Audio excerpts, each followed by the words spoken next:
بسم اللہ الرحمن الرحیم۔ السلام علیکم۔ آپ صلی اللہ علیہ وسلم کے دور میں کچھ قریش مکہ ایک یہودی عالم کے پاس گئے اور اس سے کہا کہ حضور صلی اللہ علیہ وسلم سے ایسا کیا سوال پوچھا جائے کہ ان کے نبی ہونے کی حقیقت واضح ہو جائے۔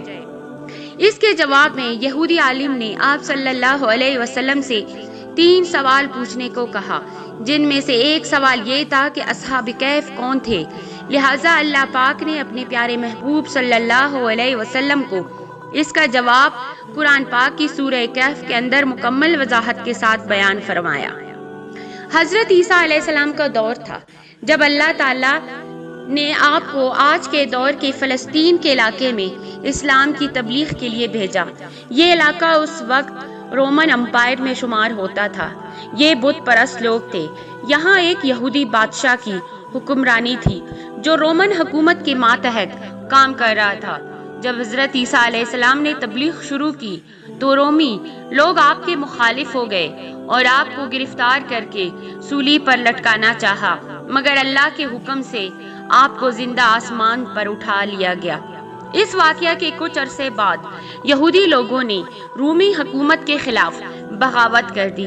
لہٰذا اس کے رد عمل میں انکا ہو کر ٹرسٹس نامی رومی بادشاہ نے یروشلم اور فلسطین پر حملہ کر کے بالکل تباہ کر دیا، حتیٰ کہ بیت المقدس کو بھی تباہ کر دیا۔ اسی دوران اس نے 1.5 لاکھ یہودیوں کو قتل کر دیا۔ جو بچے کچے یہودی یہاں رہ گئے تھے وہ جان بچا کر فلسطین سے نکل گئے، مگر جو حضرت عیسیٰ علیہ السلام کے ماننے والے اور ان کی تعلیمات کے پیروکار تھے، صرف وہی فلسطین میں موجود رہ گئے، جو کہ رومی تھا اور بت پرست تھا۔ لہٰذا اس کی حکومت میں موجود عیسائی لوگوں پر اس نے ظلم و ستم کرنا شروع کر دیے۔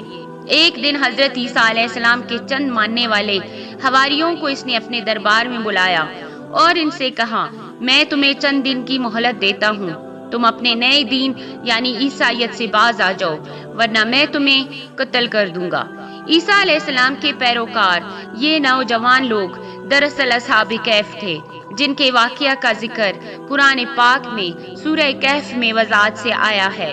ان نوجوانوں نے جب یہ دھمکی سنی تو وہ شدید پریشان ہو گئے، کیونکہ وہ بادشاہ سے لڑنے کی ہمت نہیں رکھتے تھے اور نہ ہی شہر میں رہ کر عیسائی تعلیمات جاری رکھ سکتے تھے، ورنہ دقیانوسی انہیں قتل کروا دیتا۔ لہٰذا انہوں نے شہر چھوڑ کر کہیں بھاگ جانے کا فیصلہ کیا اور اللہ پاک کی ذات پر بھروسہ کر کے شہر سے نکل گئے، یہ سوچتے ہوئے کہ اب اللہ پاک ہی ہمارے لیے کوئی فیصلہ کرے گا اور کوئی راستہ نکالے گا۔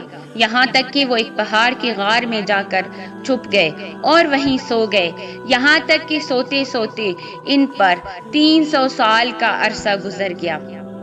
ان چند نوجوانوں نے جب غار میں پناہ لی تو دعا کی، اے اللہ، اے ہمارے پروردگار، ہمیں اپنے پاس سے رحمت عطا فرما اور ہمارے کام میں ہمارے لیے راہیابی کو آسان کر دے۔ پس ہم نے ان کے کانوں پر گنتی کے کئی سال تک اسی غار میں پردے ڈال دیے۔ دقیانوس نے جب ان لوگوں کو تلاش کروایا تو معلوم ہوا کہ یہ لوگ اس غار میں موجود ہیں۔ اسے بہت غصہ آیا اور حکم دیا کہ غار کو ایک مضبوط دیوار سے بند کر دیا جائے تاکہ یہ لوگ اندر ہی مر جائیں۔ بادشاہ نے جس شخص کے ذمے یہ کام لگایا وہ بہت ہی نیک اور ایماندار تھا۔ اس نے اصحاب کہف کے نام اور ان کی تعداد اور پورا واقعہ ایک تختی پر لکھ کر لوہے کے صندوق میں رکھ کر دیواروں کی بنیادوں میں رکھ دیا اور ایک تختی شاہی خزانے میں بھی رکھوا دی۔ اس 300 سال کے دوران دقیانوس بادشاہ مر گیا اور کئی بادشاہ اور حکومتیں آئیں اور چلی گئیں، یہاں تک کہ 300 عیسوی میں رومن امپائر نے بھی عیسائیت اختیار کر لی۔ 440 عیسوی میں بیدروس نامی عیسائی بادشاہ کی حکومت آئی جو ایک نیک دل اور انصاف پسند بادشاہ تھا۔ اس نے 66 سال تک حکومت کی اور اس کے دور میں مذہبی فرقہ پسندی جو عروج پر پہنچ گئی اور لوگوں میں مرنے کے بعد دوبارہ زندہ کیے جانے اور قیامت کا یقین ختم ہوتا جا رہا تھا۔ قوم کا یہ حال دیکھ کر بادشاہ بہت رنجیدہ ہوا اور اللہ سے دعا کی، اے اللہ ایسی نشانی ظاہر فرما کہ میری قوم کے لوگوں کا ایمان پھر سے تازہ ہو جائے، انہیں قیامت مرنے کے بعد دوبارہ زندہ کیے جانے اور ایک خدا کا یقین ہو جائے۔ اللہ تعالیٰ نے اس کی یہ دعا قبول فرمائی، لہٰذا ایک روز ایک چرواہا اپنی بکریوں کو ٹھہرانے کے لیے اس غار کے پاس پہنچا۔ یہ وہی غار تھا جس میں اصحاب کہف موجود تھے۔ اس چرواہے نے چند لوگوں کے ساتھ مل کر دیوار کو گروا دیا۔ دیوار کے گرتے ہی لوگوں پر ایسی ہیبت و خوف طاری ہو گیا کہ سب گھبرا کر وہاں سے بھاگ گئے۔ یوں اللہ تعالیٰ کے حکم سے اصحاب کہف اپنی نیند سے بیدار ہوئے اور ایک دوسرے کو سلام کرنے لگے اور اپنے ایک ساتھی کو بازار سے کھانا لانے بھیجا۔ جب ان کا ساتھی بازار پہنچے، یہ دیکھ کر حیران رہ گئے کہ شہر میں ہر طرف اسلام کا چرچا ہے، یہاں تک کہ لوگ اعلانیہ حضرت عیسیٰ علیہ السلام کا کلمہ پڑھ رہے ہیں اور ان کی تعلیمات پر بھی عمل کر رہے ہیں۔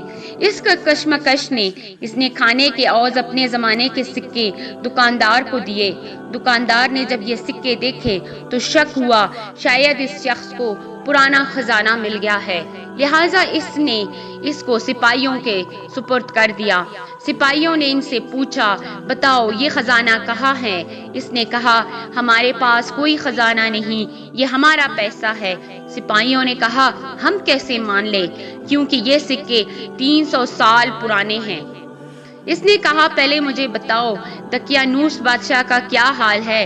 سپاہیوں نے جواب دیا، آج اس نام کا کوئی بادشاہ نہیں ہے، مگر سینکڑوں سال پہلے اس نام کا ایک بے ایمان بادشاہ گزرا ہے، وہ بت پرست تھا۔ یہ سن کر وہ حیران و پریشان ہوئے اور بتایا، ہم کل تو اس کے شہر سے اپنا ایمان اور جان بچا کر بھاگے ہیں، اور میں اور میرے ساتھی قریب کے ایک غار میں چھپ گئے تھے، جبکہ میرے باقی ساتھی اب بھی غار میں موجود ہیں۔ تم میرے ساتھ چل کر خود ہی دیکھ۔ اور بہت سے آدمی پہنچے اور شور و غل سنائی دینے لگا تو اصحاب کہف سمجھے کہ دقیانوس کی فوج ہمارا تعاقب کر کے غار تک آ پہنچی، لہٰذا وہ اللہ کے ذکر و حمد و ثنا میں مشغول ہو گئے۔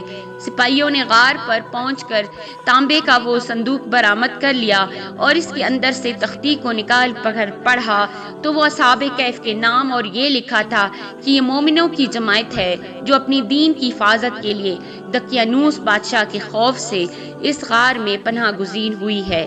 دقیانوس نے اس غار کے منہ کو بند کروا دیا ہے۔ سپاہی یہ دیکھ کر حیران و پریشان رہ گئے۔ جب کچھ سمجھ نہ آیا تو اپنے بادشاہ بیدروس کو اطلاع دی۔